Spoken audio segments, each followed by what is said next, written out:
Okay, ഇപ്പം പൊതുവെ ബോച്ചെ എന്ന് കേൾക്കുമ്പോൾ എല്ലാവരുടെയും മൈൻഡിൽ ഒന്ന് ഡബിൾ മീനിങ് പറയും. ഡബിൾ മീനിങ് ആണ്. ഞാൻ ഡബിൾ മീനിങ് പറയുന്നത് അല്ലെങ്കിൽ തമാശ പറയുന്നതൊക്കെ ഫസ്റ്റ് എന്നോടുള്ളൊരു എനിക്കിഷ്ടമാണത്. നല്ല വീക്ക് കൊള്ളുമ്പോ മാറും. അപ്പോൾ ശരിക്കും ഡബിൾ മീനിങ് പറയുന്ന ഒരു മാർക്കറ്റിംഗ് തന്ത്രമല്ലേ? ഇത് ചതിവല്ല, രാജതന്ത്രം. ഐഡിയ വേണം, ഐഡിയ ഉണ്ടെങ്കിൽ കൊതുകിനെ വരെ ഷെഡിപ്പിക്കാം. ട്രോളും പിന്നെ കുറെ വൈറലൊക്കെ ആകാം, കുറെ ഫാൻസ് വരും, ഫോളോവേഴ്സ് കയറും. അങ്ങനത്തെ തോട്ട് തന്നെയാണോ? വൈറലാവും, വൈറ്റിലാവും, ഇതൊക്കെ ഉണ്ടാവും. ഈ പറഞ്ഞതിന് വേറൊരു അർത്ഥം ഇല്ലേ?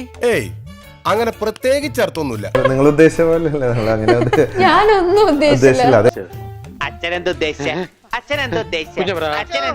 അല്ല, അത് ഈ വയറിലാവുമ്പോ നമ്മുടെ ബിസിനസ് കൂടുമ്പോ കഞ്ഞി വാങ്ങാനുള്ള കാശ് കിട്ടും. അപ്പൊ വയറ് നിറയും, വയറ്റിലേക്കുള്ള ആവുന്ന ഉദ്ദേശിച്ച്. ഓ, അത്രേ ഉള്ളൂ. ഞാൻ വേറെ എന്തൊക്കെയോ ആലോചിച്ചു. ഞാൻ എന്തിനാ ഈശ്വര ഇങ്ങനെ തെറ്റിദ്ധരിക്കണേ? അടുത്ത ക്വസ്റ്റ്യൻ, ബോച്ചയ്ക്ക് എത്ര കാമുകിമാരുണ്ട്?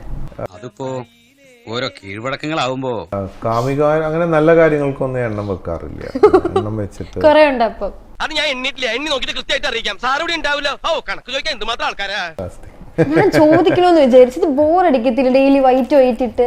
എന്താ വെളുത്ത വസ്ത്രങ്ങൾ അണിഞ്ഞത് വിധവനാണോ? ഈ വൈറ്റ് ഡ്രസ്സിനോട് ഇത്രയും ഒരു എപ്പോ തൊട്ട് ഇത് ഇടാൻ തുടങ്ങിയത്? ഇതൊരു 15 വർഷമായി കാണും.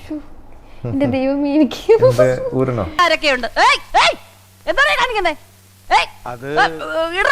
അല്ല, മേഡം പറഞ്ഞില്ല ഇതായിരിക്കും. സൗന്ദര്യത്തിന്റെ രഹസ്യം സൗന്ദര്യോ? സ്കിൻ കെയർ ഒക്കെ ചെയ്യോ? നിനക്കറിയോ, അതുകൊണ്ട് 1 കിലോ ഫെയർ ആൻഡ് ലവ്ലി ഞാൻ ഒരു ദിവസം തേക്കണം, കുറച്ചൊക്കെ തിന്നുകയും ചെയ്യും. തിളങ്ങി എനിക്ക് സൗന്ദര്യം ഉണ്ടോ? ഇഷ്ടപ്പെട്ടോ? ഞാൻ ഓപ്പൺ ക്യാരക്ടറാണ്. അതെ, ഞാൻ വളരെ ഓപ്പൺ ആണ്. എന്ന് വെച്ചിട്ട് എല്ലാം തുറന്നു കാണിക്കാൻ പറയരുത്. എന്തൊരു വൃത്തിയുടെ ലാംഗ്വേജ് അത്, കൺട്രിമേ. നമ്മുടെ സ്വന്തമായ ഒരു സാധനം, പക്ഷെ മറ്റുള്ളവരായിരിക്കും അത് കൂടുതൽ ഉപയോഗിക്കുന്നത്. എന്താണത്? ഒരു സ്വന്തമായിട്ടൊരു സാധനം, പക്ഷെ ബോച്ചയെക്കാട്ടിയും അത് ഉപയോഗിക്കുന്ന മറ്റുള്ളവരായിരിക്കും. ഞാൻ എന്റെ സാധനം ആർക്കും ഉപയോഗിക്കാൻ കൊടുക്കാറില്ല. പിന്നെ അങ്ങോട്ട് ഏത് മാഷാണ് നിന്നെ പഠിപ്പിച്ചത്? Professor Joseph Anjarakandy. എല്ലാരും ഉപയോഗിക്കും, ആണും പെണ്ണും എല്ലാരും. ഇപ്പൊ മനസ്സിലായോ? ആണും പെണ്ണും ഉപയോഗിക്കും എന്റെ സാധനം.